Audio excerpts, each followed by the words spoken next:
Olá, meu povo! Sejam muito bem-vindos a mais um episódio aqui do Search Talks. Antes de eu começar o conteúdo, né, eu queria lembrar vocês que agora a gente não faz mais os episódios ao vivo. Os episódios, a partir de agora, começaram a ser gravados anteriormente, para eu conseguir trazer mais convidados, né? Eu gravo no Rio, então eu tenho muito isso de querer fazer presencialmente, ter essa troca com os convidados. E para eu conseguir fazer isso, eu precisei abrir mão do ao vivo. Mas eu fico acompanhando vocês ao vivo no chat, então qualquer dúvida, qualquer comentário que vocês tiverem, eu vou estar ali acompanhando com vocês no chat. E se vocês estiverem ouvindo isso também pelo Spotify ou alguma outra plataforma, vocês podem me mandar mensagem lá no Instagram, @juliadoSEO, que a gente vai conversando por lá. Agora sim, né, entrando no assunto, o meu convidado de hoje, ele tem uma super experiência com SEO, inclusive de outros países, né, não só no Brasil. Ele, inclusive, fundou a empresa dele na Inglaterra.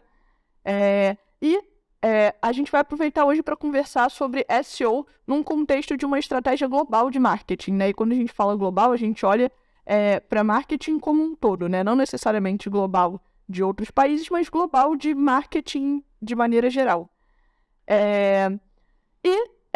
Né, pensando principalmente ali na jornada do consumidor e em tudo que acompanha as pessoas até que as pessoas façam uma compra. E para conversar comigo sobre isso, a gente tem aqui hoje o Felipe Bazon. Muito obrigada por estar aqui, Bazon. Eu que agradeço o convite, Júlia. Já faz um tempinho que a gente conversou, né? Finalmente deu certo da gente poder vir ao Rio. Acho que o evento, né, o Web Summit acabou ajudando, né, a gente a casar esse Organizar convite, esse organizar esse encontro. convite e fazer. Muito obrigado, cara. É um prazer estar aqui. E para começar, eu já vou trazer polêmicas aqui. Eu queria entender de você como é que você enxerga SEO inserido nas estratégias de marketing hoje em dia das empresas e, né, tentando trazer um cenário de expectativa e realidade. O que que você vê que acontece hoje e o que que poderia acontecer de melhor para SEO estar introduzido, né, inserido ali no dia a dia de todas as estratégias de marketing. Bom, acho que é legal a gente contextualizar um pouquinho, né, para quem está começando agora com SEO, tá, né, novo na indústria, digamos assim, dos últimos 5 anos. Durante muito tempo, o SEO foi um serviço que ele era contratado e já fazia parte, digamos assim, do mix de marketing digital. Hoje, já respondendo um pouco da sua pergunta, ele deve fazer parte do mix de marketing mesmo, porque tem tudo a ver com intenção. A gente vai chegar lá nesse ponto. Mas lá atrás, a gente era muito visto ou contratado por empresas, pela área de tecnologia das empresas. A gente conversava muito com, vamos lá, o CTO, o responsável da área de TI, o responsável do site. Ou seja, durante muito tempo a gente foi classificado como uma técnica voltada para a área de programação, de desenvolvimento, ou seja, uma estratégia mais técnica. Ou seja, no sentido de ninguém enxergava o valor que o SEO tem para o marketing. E aí esse cenário foi mudando de uns anos para cá, diria de 2015 para frente, 2016, a gente começou a ver que as áreas de marketing das empresas começaram a demandar mais esse serviço, ou seja, a gente passou, em vez de sentar numa mesa de negociação com o CTO, a gente passou a sentar com o CMO. Não necessariamente a gente chega tão alto na organização, mas é onde nós queremos chegar, porque eu acho que é isso, as empresas têm que começar a entender que o SEO não é só o Search Engine Optimization, ou seja, otimização para motores de busca. O SEO é uma estratégia que tem tudo a ver com a intenção do consumidor, o que ele quer naquele momento. E isso, cara, vai nos primórdios do marketing, ou até antes de Kotler. O que o seu consumidor quer? O trabalho do marqueteiro não é entender o que o consumidor quer, entregar o produto para ele naquele momento que ele precisa comprar o produto? Que momento que é esse? A hora que a gente faz uma pesquisa. E isso que é o que a gente tem que as marcas têm que entender. A importância que isso tem dentro de uma estratégia global de marketing. Quando eu falo global, né, não é tipo para a sua marca que está no mundo inteiro, sabe, pessoal? É a estratégia de marketing da sua empresa. Seja ela uma pequena empresa, ou seja ela uma marca global. O importante é que o SEO ele deve estar presente nesse momento de desenvolvimento da estratégia. Ou seja, vamos fazer um trabalho de branding? Claro. Vamos fazer um trabalho de awareness com televisão, com rádio. Aonde entra Tranquilo. Aonde entra o SEO nesse momento? Ou seja, como que o SEO pode contribuir? Poxa, nós, como SEOs, eu falo em nome da comunidade como um todo, como agências ou profissionais consultores que sejam, que a gente entende disso. A gente entende como as pessoas pesquisam, nós fazemos pesquisas não só de palavras-chave, mas de intenção de busca, de momento, que tipo de conteúdo se enquadra melhor para aquele tipo de busca. E isso faz parte dessa nova jornada de compra, sabe? Então, acho que a expectativa nossa como SEOs é de que a gente tem que cada vez mais chegar no CMO, ou seja, mostrar a importância que o SEO tem para as estratégias de marketing e o quanto ela é complementar a tudo isso. Porque hoje, por exemplo, a gente conversando nos bastidores, você citou o exemplo de, passei e vi um outdoor falando sobre o Search Talks. O que é um Search Talks? Primeira coisa que tu faz, passa a mão no telefone e vai procurar. O quê? O nome da marca. Ou seja, existe uma conexão entre branding e SEO. Existe uma conexão entre performance e SEO. Existe uma conexão entre marketing offline e SEO. Muito. Eu estava comentando contigo também nessa nossa conversa nos bastidores. Cara, na Inglaterra você vê muito isso. Você vê anúncios no metrô, aonde tem um anúncio falando sobre o negócio de financiamento, ou cola para dentadura, ou qualquer coisa. Sempre assim, search for. Ou seja, busque por ou o nome do produto, ou uma iniciativa, porque lá fora os marqueteiros já entenderam que o quê? A busca é a extensão de qualquer anúncio. Porque se o anúncio teve ressonância, você vai pesquisar mais sobre aquilo. Tu pesquisa sobre anúncio que você foi impactado no Facebook, no Instagram, no YouTube? Não. Tu pesquisa no Google. Então, essa é a expectativa que a gente espera que as pessoas comecem a entender, que as marcas comecem a colocar a gente mais nesse planejamento. Hoje ainda essa realidade não é tão assim.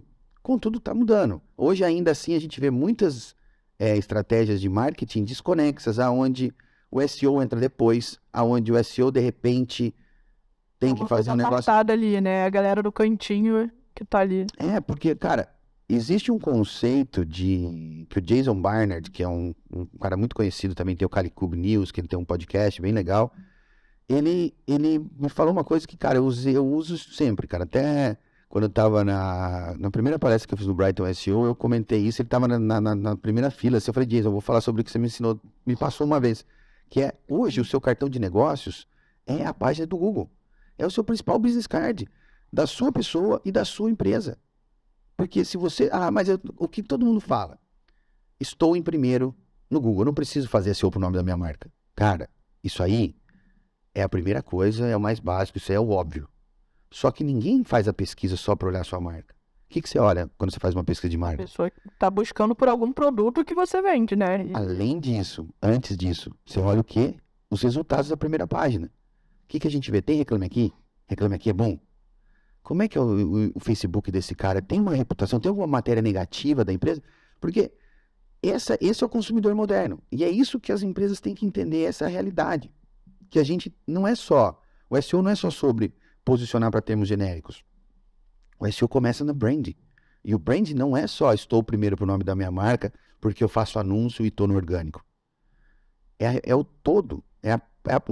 O business card seu. Imagina se você tem na primeira posição, mas logo abaixo... Reclame Aqui, não compre da Júlia, porque isso já acaba com tudo. Não vai acontecer, gente. Não, o do Bazon, não vou atrás da Red Hot porque os caras compram links. Não é isso também, mentira. Mas entende?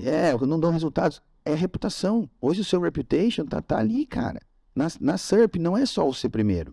A gente com a State of Search Brasil, que agora está indo para a 4ª edição, a gente viu lá na primeira edição, que foi de 2020, onde tinha o Reclame Aqui aparecendo como uma ferramenta de buscas para o consumidor brasileiro. O cara vai no Reclame Aqui querer saber sobre sua marca. E o Reclame Aqui fez um puta de um trabalho de SEO que ele aparece bem posicionado para quase todas as empresas. Perdeu um pouquinho de relevância e tal, mas está ali. Então, não é só sobre ser primeiro, é sobre cuidar da sua reputação nos resultados de pesquisa do Google, e isso para marcas é o básico, tem que começar ali.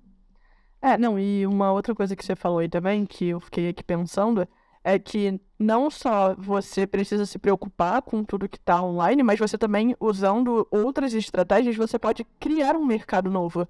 Então, por exemplo, lá na Inglaterra, quando colocam, pesquise por ABC, a pessoa está criando uma nova busca. A pessoa está incentivando as pessoas a buscarem por uma palavra-chave. Então você consegue, através de outras estratégias, até aumentar a relevância da sua marca e das buscas pela sua marca e criar um novo nicho, uma nova palavra-chave, ou enfim, qualquer outra coisa, né? Que hoje em dia as pessoas pensam, SEO é limitado porque se depende da busca das pessoas, porque se depende de um volume de busca, não sei o quê. Não, você pode criar isso, você pode criar um mercado, você pode criar toda essa parte se você souber usar a estratégia de marketing de maneira geral e inserir SEO nisso, né?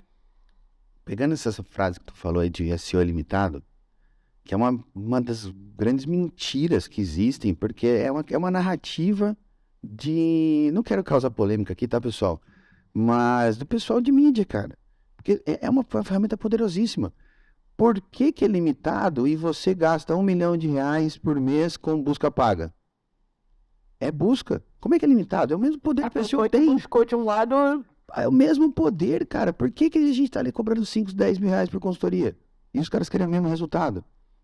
Sabe? Não é limitado. É muito poderoso, na verdade, o search como um todo. Eu acredito que uma coisa complementa a outra. Hoje, em um mundo onde o nosso attention span, ou seja, a nossa janela de atenção é muito curta, quanto mais visibilidade você tiver, ou seja, quanto mais território... né? Pensa na SERP como um território. Quanto mais você conseguir terrenos nesse território, melhor vai ser sua visibilidade. Então, você tem que estar no anúncio pago, você tem que estar nos resultados tradicionais. Hoje você tem o box, as pessoas também perguntam. Hoje, se você parar para pensar, não dá mais para aparecer 2, 3 vezes na SERP com sua página no resultado tradicional. Mas tem o busca paga, tem o tradicional, tem as pessoas também perguntam. Tem uma série de SERP features hoje, de elementos visuais. Tem Digital PR, que você pode entrar aparecendo de outras maneiras, né? Exatamente. Hoje, se você faz uma busca por Hedgehog Digital, ou só Hedgehog, a gente aparece no nosso site, o site da Inglaterra, e uma série de matérias que, quando eu trouxe a Hedgehog para o Brasil, eu fui fazer um trabalho de PR. Eu fiz um trabalho realmente de assessoria de imprensa. Claro, com a equipe, com a Carol, que já é a nossa head de link build há anos, um trabalho de digital PR para a gente, ou seja, saímos no meio mensagens, saímos na própria marca.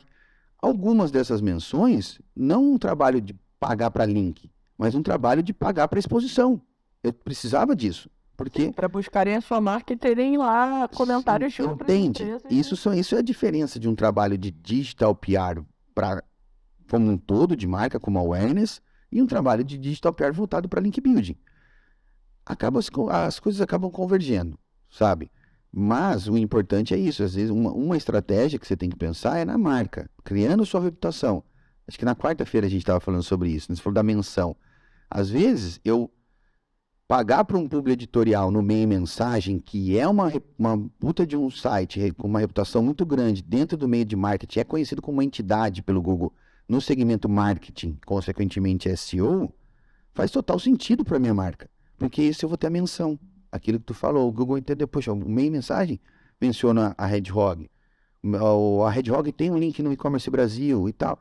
Tudo isso vai construir essa nossa autoridade, que é onde a gente tem que chegar. Hoje a gente tem que pensar em entidades, que é o Entity Search. Desde 2015, quando o Google muda o seu algoritmo para que ele não seja só baseado em strings, ou seja, no query, na palavra-chave, e sim sobre things. Então tem até um artigo depois a gente coloca o link nos comentários aí para vocês, que ele fala assim, agora o Google não é mais só, it's not about strings, it's about things. O things é o entity, são entidades. Com as entidades, o Google consegue estabelecer uma relação de relevância e autoridade e, consequentemente, melhorar o seu algoritmo, eliminando as possibilidades de manipulação. Hoje em dia, não adianta mais você fazer um monte de link, não é qualquer link que funciona. Antigamente, sim. Até meados da década de 10, parece que a gente está falando esse podcast passado, né, galera? Antes da guerra. Uma coisa mais histórica de SEO, a gente entrou aqui na aula de história de SEO. Sim, exatamente. Sim, qualquer tipo de link funcionava, porque o Google não conseguia filtrar isso. Uma vez que ele estabelece a relação entre as entidades, da onde vem aquele link, qual que é a relevância daquilo para exatamente, para determinado segmento, nicho, né? Amigo, hoje você pode dizer, PBN funciona ainda. Cara, tem gente, sim, pode ser que sim. Eu já vi casos, existem casos, depende do que você for fazer. Como, pelo menos para os clientes que a gente atende na Hedgehog, a gente está falando com algumas marcas, com e-commerce, dificilmente isso funciona, porque aqueles sites, por mais visibilidade que eles tenham, em termos de tráfego, de uma PBN, eu quero dizer, por mais que o DR seja 80, o DR 80 não quer dizer que ele tem um PageRank 80, que está dentro do conceito de entidade do Google, dentro do segmento de SEO. Quando ele muda para o Entity Search, que é hoje a evolução que a gente está vendo do algoritmo, essas coisas, essas manipulações passam a ficar mais difíceis. Não vou dizer que não funciona, cara, depois a gente pode até falar um pouquinho sobre Black Hat e White Hat, porque meu conceito ao longo dos anos evoluiu muito em relação a isso, no sentido de que não existe certo e errado, tá? Só que com as entidades, com o Entity Search, você consegue trabalhar, e passa a ser muito mais importante para isso que a gente está falando aqui hoje. Marca, construção de autoridade, construção de reputação, de marca, não de DR90, DR80, assim, não é relevante. E a gente viu isso... dependendo do nicho, cara, um DR40 vale mais do que um DR95. Tipo, é isso. São nichos, são situações. Tem nicho que, um DR40 é coisa sensacional. Tipo, tem nicho que você não tem um nível de competição ou um nível de... Enfim, que os sites são menos falados mesmo, e é esperado, e tipo, ótimo, um DR40 é mais do que suficiente, um DR50 tá maravilhoso. Então, tipo, você olhar pra uma métrica só, que na minha opinião é uma métrica até um pouco de vaidade, que é o DR... Não serve pra nada. Exatamente, tipo... O que a gente tem... Vamos já pegando esse gancho de links, vamos entrar um pouquinho nessa conversa aí. Cara, esquece DR, cara. Você tem que olhar o quê? O site, como que você determina que o site ele é autoritário? Não é pelo DR. É o quê? Pega um blog, sei lá, sobre SEO. Você quer links bons de uma área de SEO. Pega aquele blog lá que você quer analisar, vê para quantas palavras ele ranqueia para os termos relevantes ao que a gente está querendo trabalhar. Ou, eu quero um link de blog de marketing. Aquele site ranqueia bem para marketing, o que é marketing? Exemplos, tá, galera? Vamos expandir um pouquinho mais, não dá pra gente falar sobre tudo o que a gente tem que olhar.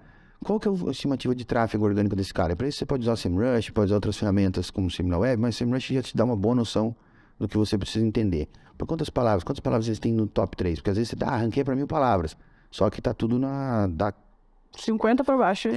Quantas palavras boas ele tem no top 3? Se você fizer uma busca pelo nome do blog, ele tem o Knowledge Graph já, que é aquele quadradinho que aparece, aquele retângulo que aparece do lado, isso é uma característica de que já é uma entidade. A sua marca aparece assim, o seu cliente, o seu blog, busque por sinais, a verdade está na SERP, tá? É ali que você vai definir se aquele cara é relevante, e aquele link que você conquistar ali vai realmente ajudar no seu negócio. E isso que você falou é muito verdade, porque eu tenho a sensação de que eu uso cada vez menos ferramentas. Tipo, hoje em dia, se você quer estar no Google, você não precisa de muito mais do que o Google para você entender o comportamento do seu usuário, o que o seu usuário está pesquisando, se um site é relevante ou não para essa área. Então, cara, tipo, tá tudo lá, né? E não adianta um site com DR 80, 90 se ele não tiver ali nas primeiras posições para os assuntos que você quer tratar. Exato. Então, tipo, é assim que você vai descobrir. Então, no final, o Google é a resposta para tudo, né? Não só para... Claro, assim, se você... Esquece DR, cara. Eu tô falando não pra você, tá, Júlio? Você já se entende isso. Mas, pessoal, esqueça isso. Cara, olha, tem tantas outras informações dentro de uma ferramenta como o Ahrefs, por exemplo, que é a data de publicação do conteúdo, quantas interações sociais aquele conteúdo tem, quantos links aquele conteúdo já recebeu, ou aquele blog recebe, de quais sites ele recebe links. O DR, cara, é a última coisa. Nem olha. Se você olhar o processo de link building da Hedgehog, não tem um ponto ali, olha o DR do site. Não tem. Porque a gente olha para outras coisas, tá? E existe um cálculo que você pode fazer, que é a quantidade de palavras ranqueadas na primeira página divididas pela estimativa de tráfego que esse site tem. Isso vai te dar um número 0.2, 0.8.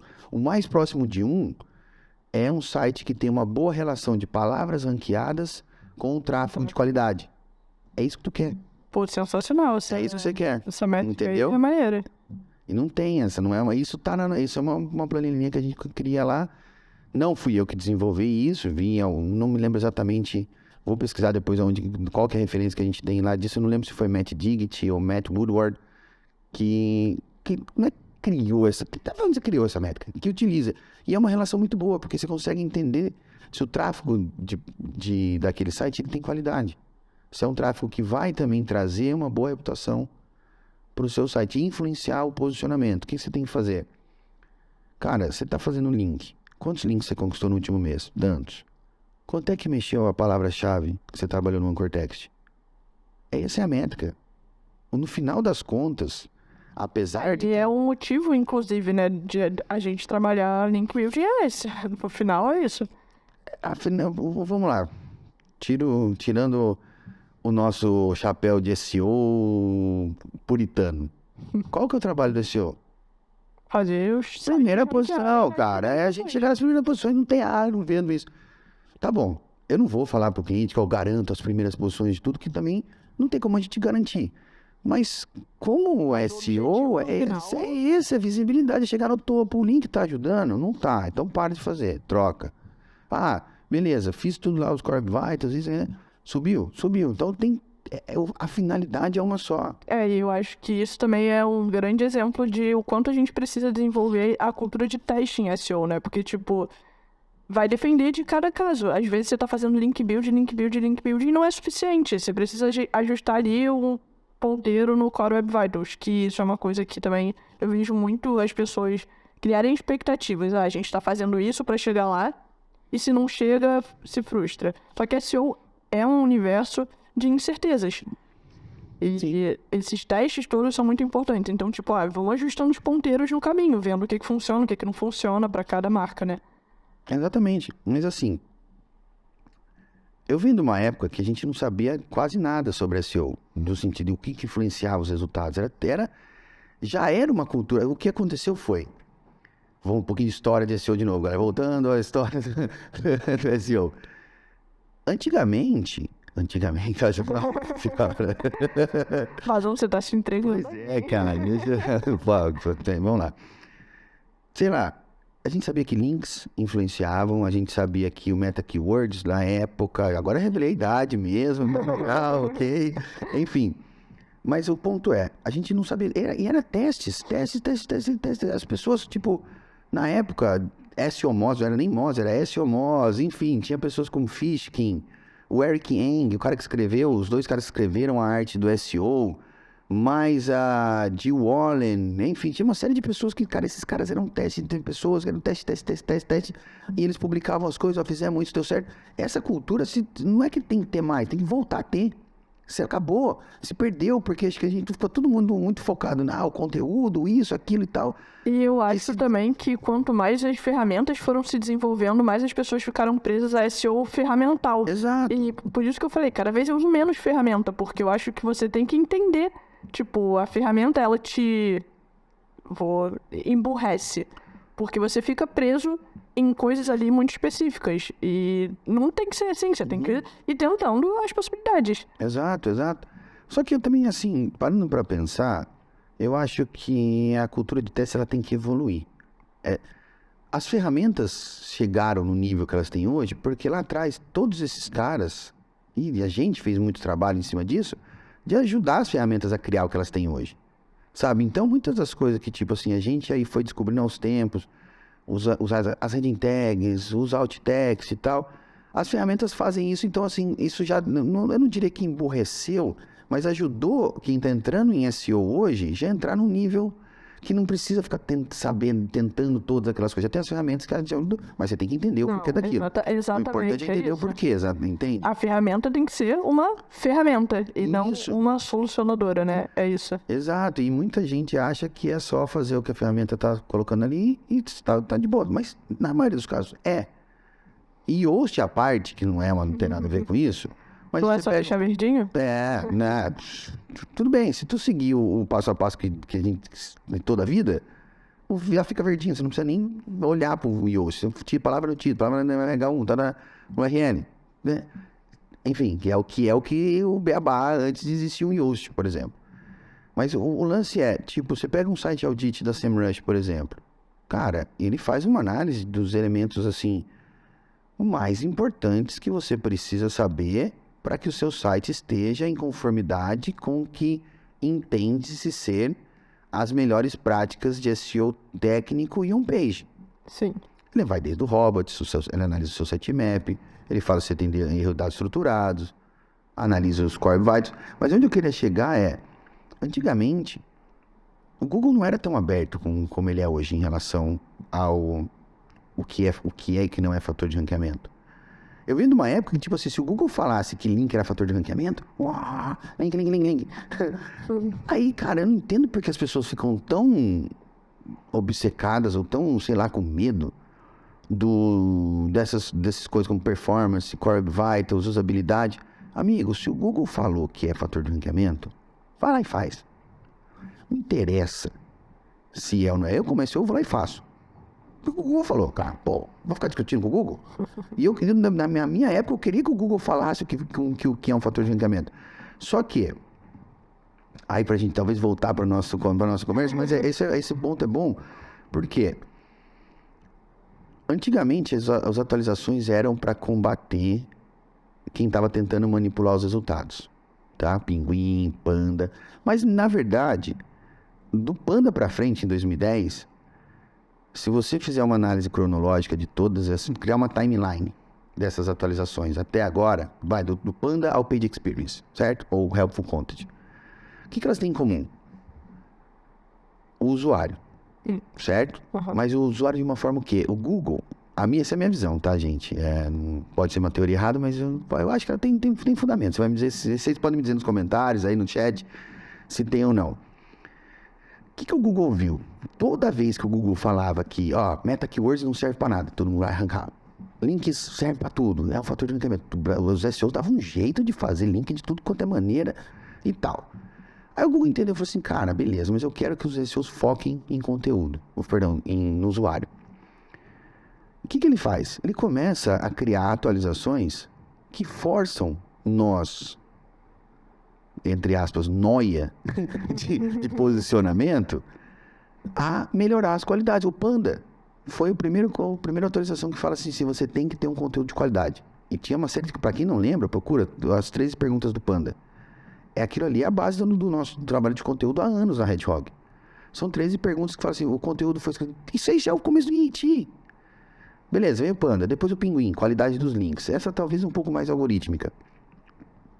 Mobile Gaddon, Rank Brain, lá, Page Experience, Helpful Content. O que ele falou? Se a gente falar para os SEOs que eles têm que melhorar o tempo de carregamento, os caras vão fazer isso e vão deixar tudo quanto é site rápido. Tem um estudo do Google que mostra em 2019 o quanto que a web ficou mais rápida, desde a atualização que o Google fala para ser mais rápido. Ou seja, eles forçaram a gente, falaram, vamos falar para tudo que a gente quer que fica melhor, porque os caras vão fazer. E é o que a gente passou a fazer, e é o que a gente tem que fazer. Para pensar. Por que seu site não tem que ser responsivo sem nenhum erro de usabilidade no mobile? Por que seu site tem que carregar rápido? Por que você tem que escrever um conteúdo? E aí o foco não tem que ser você ranquear, tem que ser você resolver os problemas do seu usuário. Os Core Web Vitals mesmo. Core Web Vitals, um é tempo de carregamento, outro é interatividade e o outro tem a ver com acessibilidade. Para quem não sabe, o CLS, que é um dos mais fáceis de otimizar, tem um estudo que mostra que, tipo assim, dependendo da quantidade de movimentações que tiver na sua página, ela pode causar um ataque epiléptico em pessoas que têm epilepsia. É bem redundante, mas de uma maneira, eu não sou médico, então não me fugiram as palavras aqui. Compulsão. Exato. Você vai no cinema, dependendo do filme, não põe lá essas imagens, podem causar e tal. É isso, o CLS é para que você tenha uma estabilidade visual dentro de um limite seguro para não causar isso em pessoas. Ninguém tem, nunca vi isso acontecer. Mas, meu amigo, tem pessoas que têm. A minha esposa é epilética e ela funciona lendo linha de código. Entendeu? É isso. Então, tipo, é isso. É pra... o LCP, tempo de carregamento, otimiza o elemento maior elemento da página e você vai ter um código mais rápido. Porque se você reduzir uma coisa que demorava 3 segundos para carregar, de repente ela está carregando em 1, você já reduziu 4, 5 segundos da sua página, enfim. O FD, First Input Delay, tem a ver com a interatividade. Você gosta de ficar clicando no botão de comprar, ninguém não vai pro lugar, você fica desesperado. É isso, todos os Core Vitals têm tudo a ver com usabilidade, com experiência. o Tanto que SCC... nem são todas métricas de tempo de carregamento, que, tipo, normalmente as pessoas associam tudo relacionado à performance ao tempo de carregamento. Não, ele não quer só que você melhore o tempo de carregamento, ele quer que a pessoa navegue melhor. Não é à toa que o próprio Search Console tem aquelas listas de elementos clicáveis muito próximos. Por que você não faz 2 links um do lado do outro? Porque ficam 2 elementos clicáveis próximos e a pessoa pode errar. E aí você vai trazer uma experiência pior para o usuário. Então, a performance vai além do tempo de carregamento, né? E é isso. Tudo é focado no usuário no final. E aí, assim, acho que voltando ao nosso tópico, tangente técnica, não tem como. Você dá 2 SEOs para conversar, 2 SEOs entram no barco. Cara, é tudo. E é isso que as marcas têm que entender. Por isso que elas têm que investir nessa área. Por isso que as áreas de TI têm que escutar o que a gente está pedindo que eles façam, ou deixar a gente fazer. Porque eu não estou ali para fazer para o Google.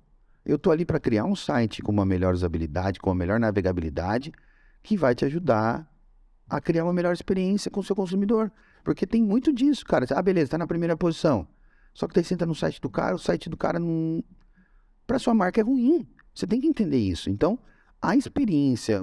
a percepção de marca no final impacta. Pois é, você foi impactado pelo anúncio, fez a busca, encontrou a marca, entrou num site que é bom, que é irado de navegar e tal, uma diagramação bacana, um conteúdo bom, informativo, imagens, vídeos, fácil de navegar. Cara, você acaba comprando mais do que você comprar. Ou você passa a falar da marca para outras pessoas, aí entra o poder do word of mouth. E aí, por exemplo, e-commerce, que é a grande questão dos e-commerces, as pessoas acreditam que seja preço, para de ser preço. Eu não procuro, por exemplo, produtos que eu quero comprar em e-commerce para fazer busca e navegar pelo site na Americanas, por exemplo, porque eu acho o site da Americanas um site que não é funcional para... Coitado da Americanas, já tá falindo, já você vai poder fundar os caras, Julia. Pior que eu trabalhei lá e eu tô aqui, ó. Opa! Batendo em cachorro morto. Tá faltando um acerto aí, eu acho, né? Não, mas não é, porque eu como usuária, por exemplo, o vermelho da Americanas é uma coisa que impacta a minha visão, não é um lugar que me deixa confortável de ficar navegando. Se eu tiver que comprar um produto rápido na Americanas, eu vou comprar.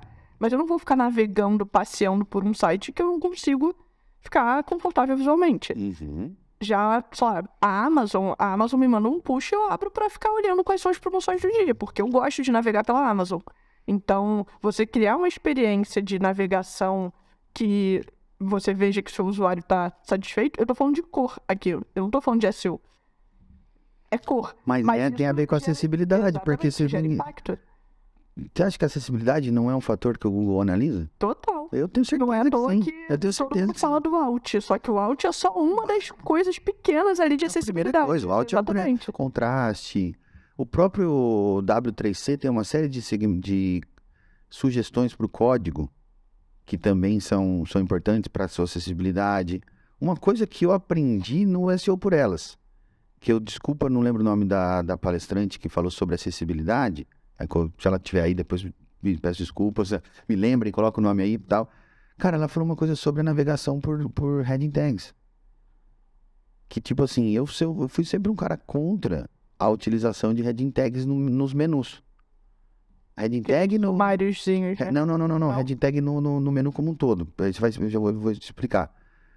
A gente sempre teve o conceito na Redhog de que a heading tag só no conteúdo principal, não dê sinais para o Google fora disso. Porque se você coloca no seu menu de navegação, tudo como H2, ele vai entender que aquilo ali também é relevante para o conteúdo. Quando você se limita na parte de produto, H1 no nome do produto, descriçãozinha ali com H2, descrição maior, que é parágrafo e tipo preços e tal, H3 e alguma coisa assim, só no produto, só no main content, digamos assim, é o nosso conceito de otimização, tanto para artigo quanto para produto, enfim.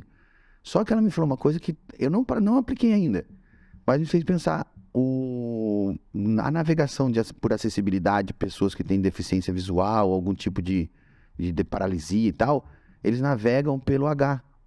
Ou seja, o menuzinho HHH é uma navegação em H. Ou seja, as heading tags servem como elemento de navegação para pessoas que têm deficiência. Um site acessível, o cara consegue ir apertando um H e ir navegando. A mesma coisa dentro do código, esse de jump to content, aquele código, linkzinho que ninguém vê. Às vezes quando você vê, abre o código para ver ver o código da página, tá ali aquele jump to main content. Ele pula as informações, entendeu? Isso tudo, isso tá na minha cabeça até hoje, desde que eu escutei, não coloquei em prática, ainda não sei dizer, porque assim, a gente começou também, tem aquelas coisas, não vou sair do que eu sempre fiz, que deu certo.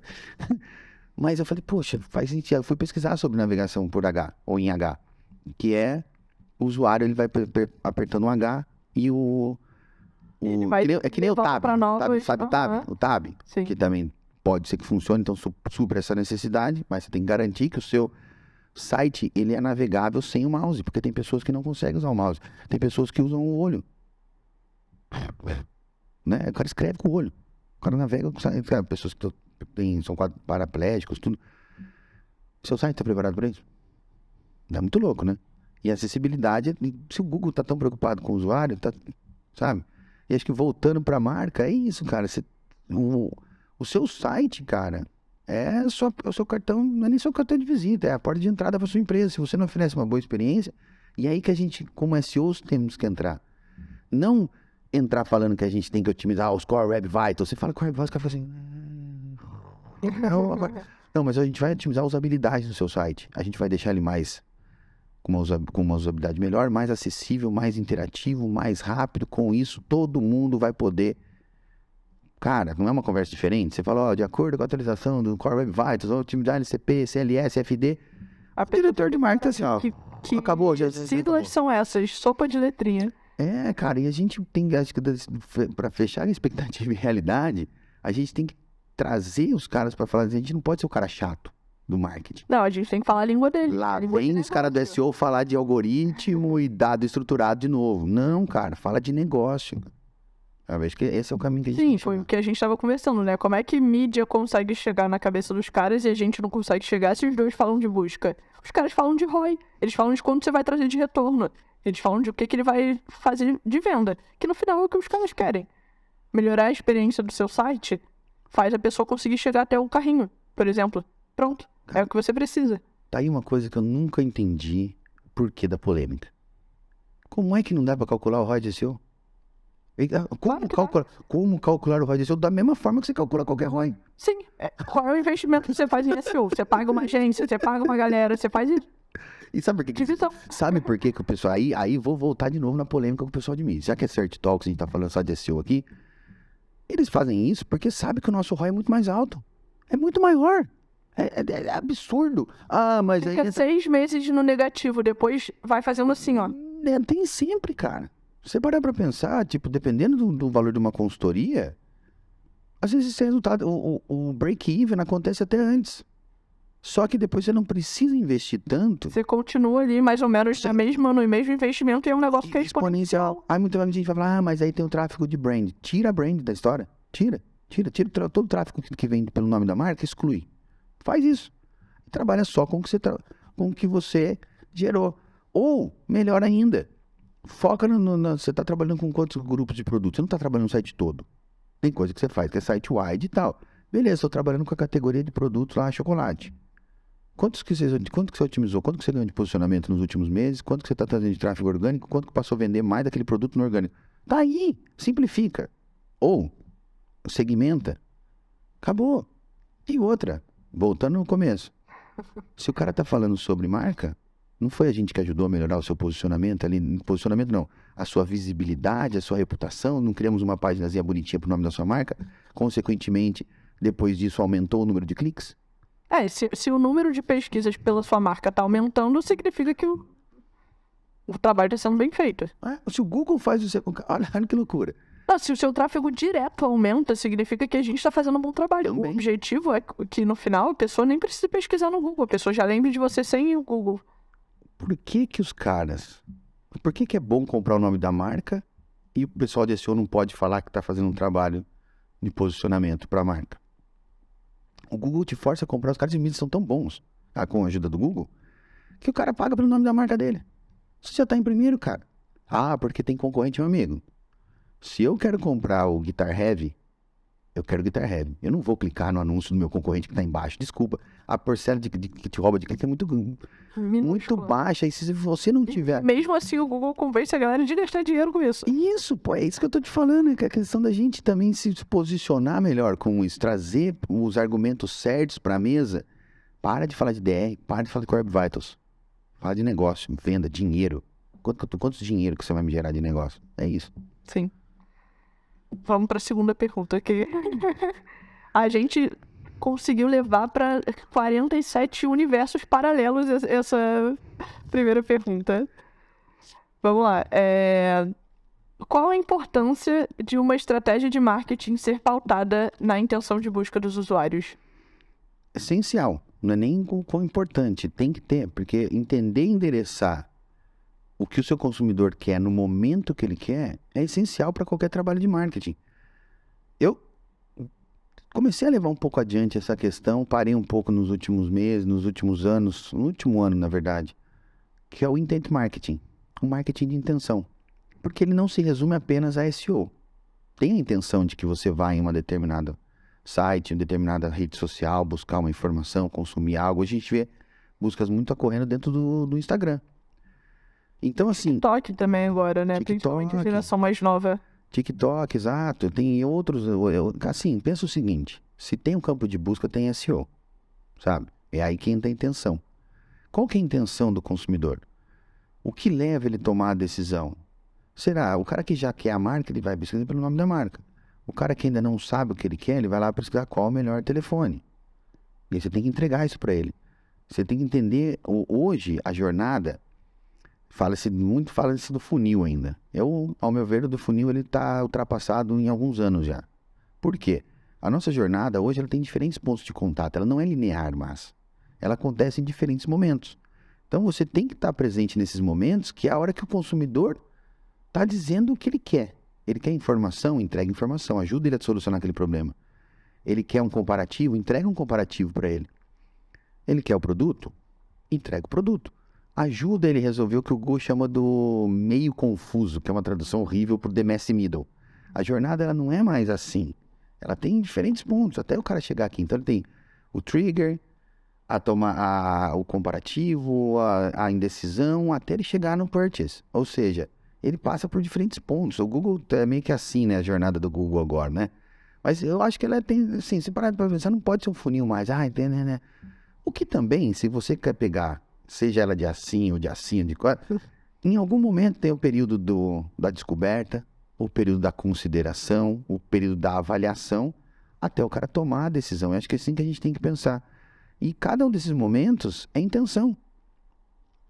Ou seja, a intenção... O que uma pessoa precisa para descobrir a marca? Qual é a intenção dela na dúvida para ela conseguir chegar até você? Depois, qual é a intenção dela quando ela está considerando os fatores, né? E aí, Isso. você vai quebrando por isso. Sim, e assim, cada vez mais eu vejo que as pessoas estão se preocupando com intenção de busca.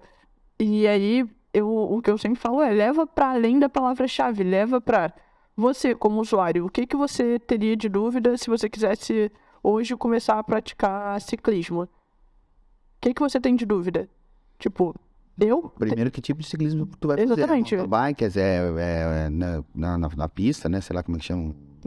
Speed. Foi o exemplo mais aleatório, porque eu não tenho a menor noção de nada sobre ciclismo, mas é isso. Então, tipo, o que eu pesquisaria? Primeiro, é seguro? Eu não sei, eu sou medrosa. Eu não ia fazer um esporte que não é seguro. Então, tipo, será que é um conteúdo que você tem que trazer? Se você é uma marca que fala de vários esportes, talvez sim. Se você é uma marca que fala sobre ciclismo, será que sim? Faz sentido você se conectar com o seu usuário dessa maneira? E aí você vai começando a entender quais são as perguntas que os usuários podem ter num processo de definir até a compra. Porque você passa por várias questões até você fazer uma compra. Uhum. E, assim, intenção do usuário. Intenção de busca. Quem busca? É o usuário, sabe? E essa integração que é importante, esse entender o que o consumidor quer, porque isso é SEO. O SEO é o quê? Colocar o seu produto e serviço na frente do consumidor no momento que ele está buscando por ele. Cara, não é SEO, isso é marketing. Isso é o que todo marqueteiro quer. No momento que o meu consumidor tem a necessidade ou está pensando em consumir o meu produto, vamos falar de necessidade. Tem necessidade do meu produto, aonde que eu impacto ele? Aonde que ele vai buscar essa informação? Na internet. Na internet, que na verdade é o Google. Ou qualquer outro buscador. Tá? Seja ele Bing, é um buscador. Hoje a gente vê um pouquinho mais isso acontecendo, talvez buscas mais transacionais, por exemplo, num TikTok da vida, mas ainda assim eu acho que está evoluindo. Mas não é uma coisa para a gente descartar. Em que sentido? Mas eu também acho que não é uma coisa pra gente super se preocupar. Sem dúvida, sem dúvida. Search Engine Optimization. Em nenhum momento fala-se Google. SEO, Search Engine. Então, o Instagram tem um Search Engine. O Facebook, uns anos atrás, esboçou uma ideinha, mas não deu certo. Muito pra frente.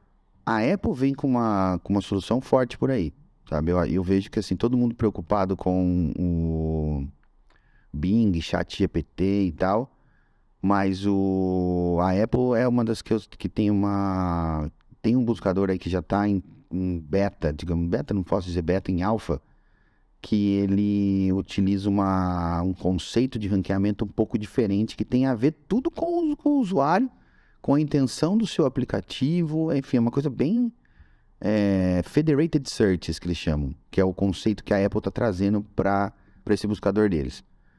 Dizem que aí há rumores que em 2024 a gente possa ver isso acontecer, sabe? Eu já vi alguns testes em alguns eventos aí que eu fui, mas tem tudo a ver com a intenção do usuário, sabe? É isso que a gente tem que buscar e pensar em se tem um buscador, Júlia, tem como fazer SEO.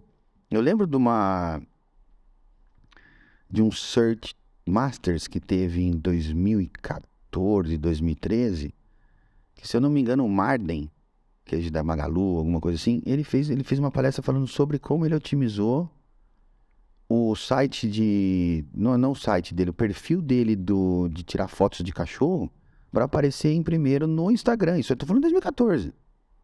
Fotógrafo de cachorro. E o quanto que ele gerou de negócio a partir daquilo. Então, pessoal, tem buscador, tem SEO. Não é à toa que eu sou a Júlia do SEO. Porque se a pessoa buscar por SEO, eu quero aparecer. É isso. Então, Não, e você vê, assim, um exemplo bobo, né? Eu tenho irmãos quadrigêmeos e os quatro, obviamente, têm a mesma idade, e os quatro têm 16 anos. Eles estavam lá em casa outro dia e a gente queria fazer pipoca, mas eu não tinha manteiga. E eu falei, pipoca sem manteiga é muito sem graça, não sei o que, não vou fazer. Aí meu irmão pegou o TikTok e buscou fazer manteiga rápido no TikTok. Então, assim, alguém que talvez tenha criado algum vídeo, acho que não tem como fazer manteiga rápido, então talvez ele não tenha encontrado resposta para isso, mas alguém que otimiza o seu conteúdo para buscas como essas vai conseguir ter mais destaque lá. Então é isso, as pessoas, elas... YouTube, por exemplo, o YouTube é do Google, ok, mas é um buscador totalmente diferente do Google, tem outro objetivo. E eu não sou uma pessoa muito do YouTube, mas a minha esposa, Marina, por exemplo, ela faz qualquer busca dentro do YouTube. Então, assim, diferentes buscadores e diferentes cenários e diferentes tipos de busca, né? Eu acho que, enfim, cada plataforma pede um tipo de busca, mas SEO é SEO para todas as plataformas possíveis, né? E não só para você pensar ali no Google e palavra-chave, blog, ranquear. Não, você tem que pensar no usuário, na jornada toda do usuário. Uhum. E aí que entra complementando a resposta que você fez em relação a quão importante das marcas entenderem sobre a intenção e incorporarem isso às suas estratégias. Total.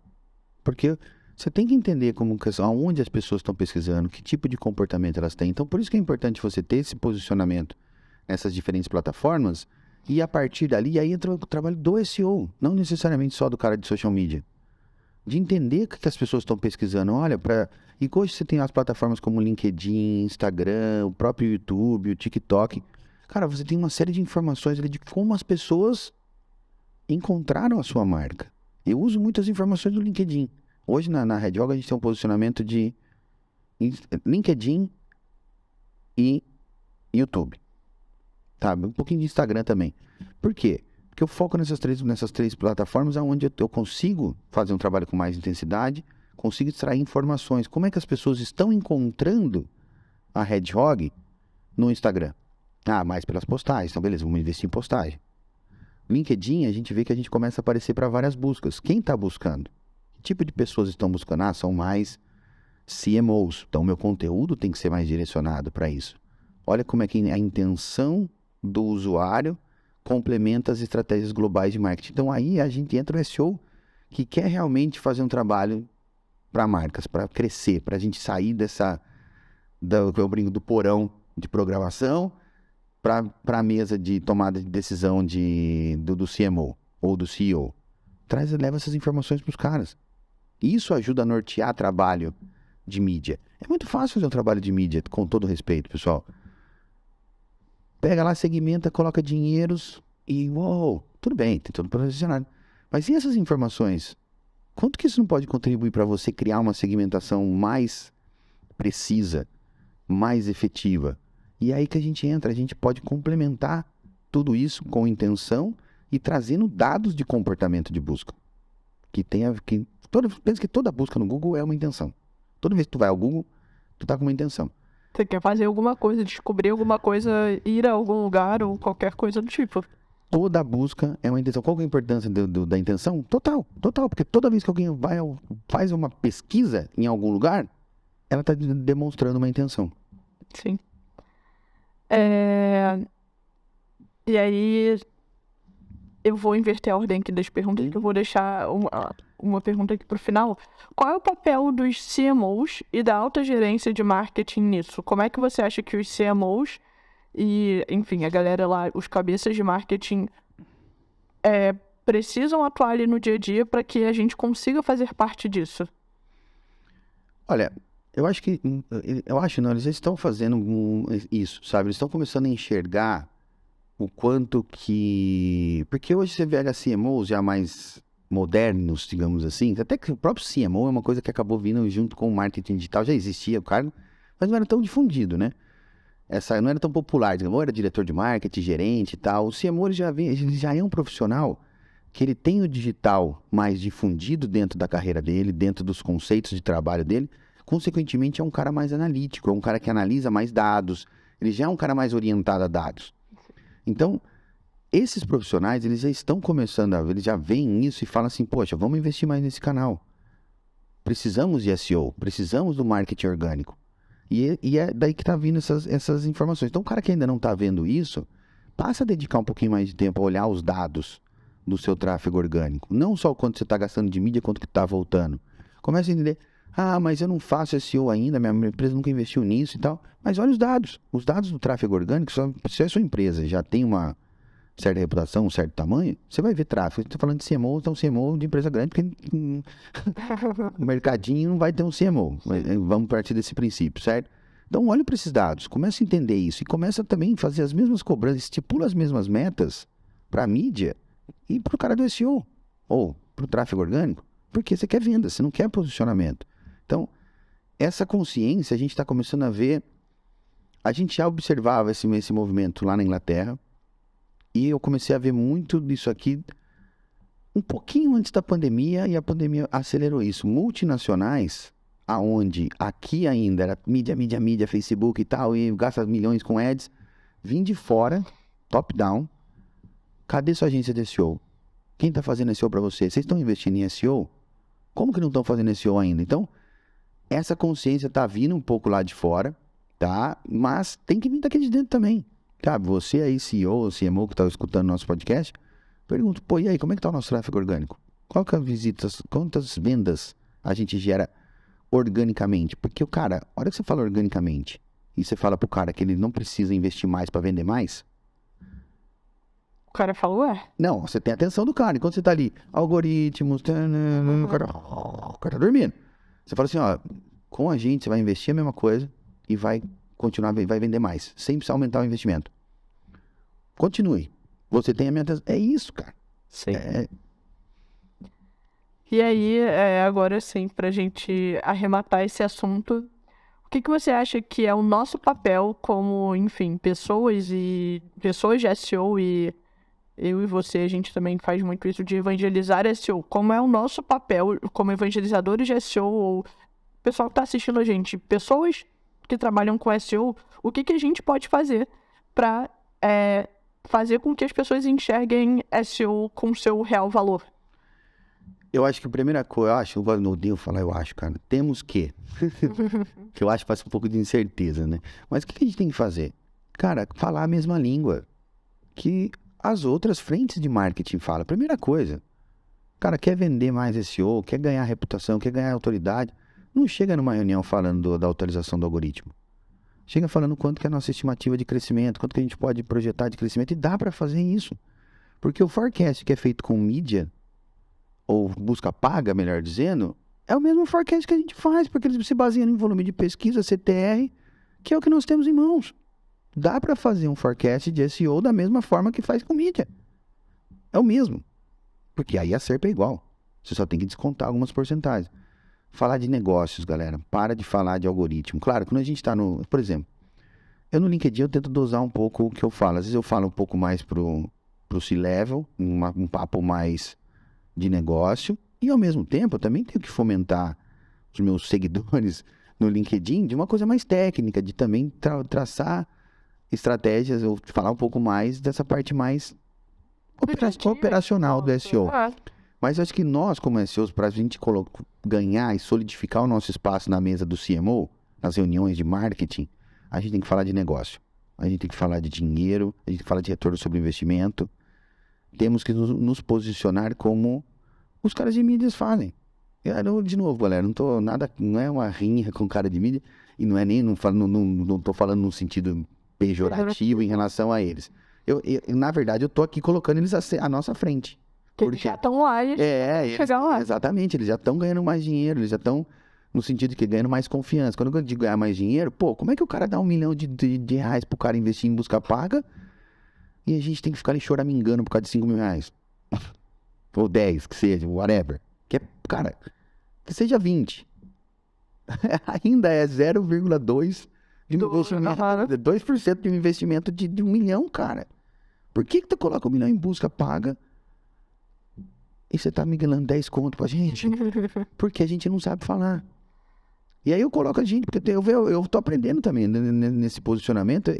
Quando eu falei de 2015, a chave começa a mudar, cara, eu apanhei muito já em reunião falando com o CMO, com o diretor de marketing, com o CEO de empresas. Porque o cara falou assim, tudo que você falou eu não entendi nada. Quanto é que você vai me trazer de dinheiro? Quanto é que eu colocar ali, tu vai me trazer? Mas aí, o pessoal da busca paga tem uma vantagem. Eles foram treinados pelo Google para vender o produto dele. Eles são amiguinhos do Google. A gente é o pessoal que também tem que ser amiguinho do Google, porque a gente ajuda a melhorar os resultados dele. E o Google, ele enxerga isso, ele sabe disso. Mas para resumir, Júlia, nós temos que falar de negócios, tá? Assim, recentemente a gente mudou todo o MVV da Hedgehog, Missão, Visão e Valores. Não vou dizer que mudou, a gente deixou de mais claro, para todo mundo entender. A nossa missão é o quê? Ajudar empresas a gerar negócio com SEO. Ou ajudar empresas a atingirem os seus objetivos de negócio com SEO. Aí o com SEO, a gente tem que abrir um parênteses. Porque o SEO não vai ser a bala de prata. Não vai ser a única coisa que vai ajudar a empresa a atingir o objetivo dela. Ela vai ajudar a complementar o trabalho. Então, sempre que eu começo um trabalho de SEO com o cliente, na parte de vendas, eu falo, qual que é o seu objetivo de negócio? Primeira pergunta do nosso onboard, do nosso briefing. Triplicar as vendas no meu e-commerce. Legal. Isso não é objetivo de negócio. Pô. Tudo bem, mas a maior parte das pessoas querem vender. Vamos simplificar. Eu quero ser a maior e-commerce de palhetas de violão. Tá. Em quanto tempo? Daqui a 5 anos. Então a gente faz um planejamento em cima disso. Nesses 5 anos, daqui a 5 anos, a gente vai conseguir fazer com que aumentar o seu faturamento em X%, que vai representar Y% do total. Faz sentido para você? Faz. Então, beleza, vamos fechar esse negócio aqui e vamos fazer você crescer.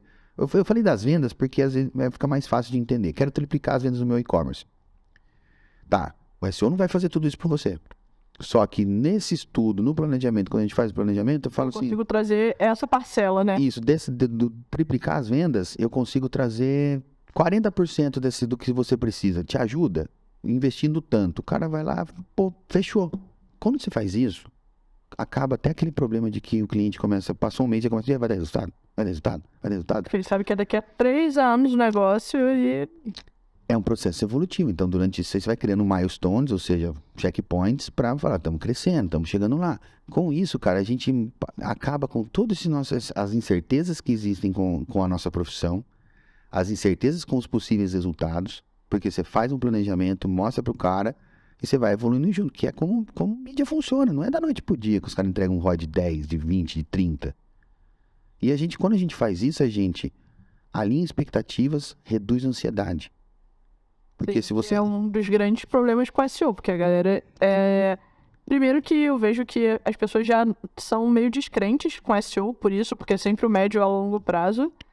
Mas se você consegue estabelecer metas sólidas no longo prazo, a pessoa para de te perturbar. Porque ela não tá mais preocupada ali com 1 ou 2 meses, ela tá preocupada com o que vai acontecer daqui a 3 anos. Então, quando você consegue tirar esse curto prazo, essa necessidade desesperadora da pessoa de ter resultados ali imediatos e você tranquiliza ela falando que daqui a tanto tempo você vai estar aqui, ela sabe que ela vai ter que correr por fora para fazer outras coisas até chegar lá, mas que daqui a tanto tempo a gente vai estar lá e vai estar com o resultado que a pessoa precisa, com as expectativas alinhadas e, né, o que eu acredito muito é que SEO, quando você faz um bom SEO, todo o seu ponteiro muda em marketing. Então, tipo, a partir do momento que você trabalha um bom SEO, daqui a 3 anos, os 40% que você prometeu em SEO, você pode botar aí mais 10% vindo de tráfego direto. 10% a mais de conversão de direto. Mais, sei lá, quantos por cento de não sei aonde. Então, assim, a sua construção de uma estratégia de SEO engloba você, no final, aumentar a reputação geral da sua marca. Talvez a pessoa depois, o seu last click venha do anúncio. Mas é porque a pessoa já te conhece e foi no seu anúncio que era mais fácil de entrar. Sem dúvida. Então, SEO consegue construir todo esse caminho até a marca ser realmente conhecida pelas pessoas. Isso já é um assunto para um outro podcast, que é a atribuição. Eu falei muito de Lost Click, total. O mindset nosso é Lost Click. Mas tem, sem dúvida, se você parar e analisar os canais de atribuição, quantas pessoas entraram pelo orgânico e depois foram convertendo direto? Quantas pessoas entraram no orgânico e depois talvez entraram na rede social da empresa da empresa veio e converteu? Ou quantas pessoas entraram pelo orgânico, fizeram uma venda pelo orgânico e depois continuaram comprando no direto? O lifetime velho também do cliente é muito maior. Isso a gente vê assim que a fidelização do cliente que vem do orgânico, se ele teve uma boa experiência, e geralmente quando ele compra ele já teve aquela experiência, claro. Tem entrega, tem todo um outro processo que daí, pessoal do marketing, a gente precisa de vocês aqui também, né? Que tipo, não adianta nada. O site tá lindão e tal, comprou, chega amanhã. Aí chega daqui uma semana. Ou o produto chega ou chega quebrado, ou... comprei um iPhone e veio um tijolo. Isso, pois é.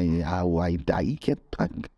Resumindo, aí que a gente se conecta. A gente precisa da gente, mas você precisa da outra frente também, porque senão... Não adianta nada ter um site lindo, maravilhoso, rápido, com uma boa usabilidade e o produto não ser bom. Pedro Dias fala muito disso. SEO não corrige, não conserta seu produto. E o SEO não vai deixar o seu produto melhor. Bom marketing não vende produto ruim. Exatamente.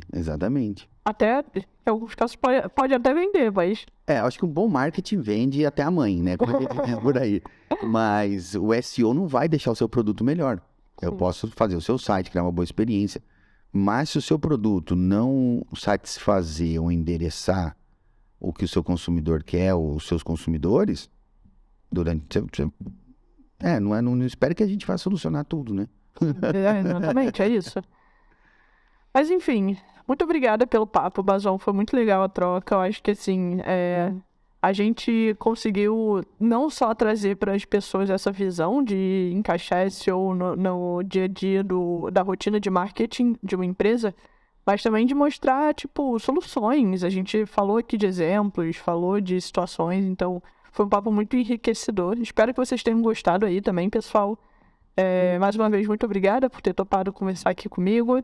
E fica aí o convite já para a próxima a gente vir e falar sobre o Last Click. Quando você estiver de novo no Rio, a gente já tem esse papo aí marcado. Então, agora quem vai fazer o convite sou eu. Então tá. A gente falar lá no Don't Panic.